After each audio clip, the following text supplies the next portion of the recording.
natin kung ang luto natin. Ito natin ilalagay natin kangkong.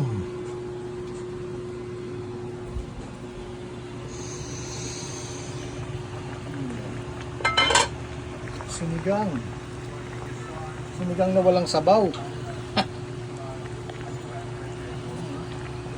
Sarap yan, tol. Napol, sarap nito. Siyempre, huwag natin kalilimutan yung mga taba, no? Diyan ang buhay.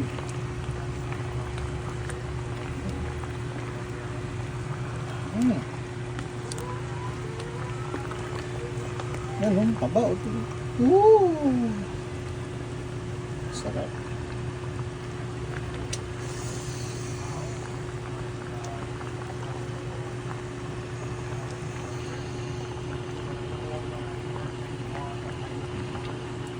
Lagay natin yung ating kangkong mamaya. Konti pa.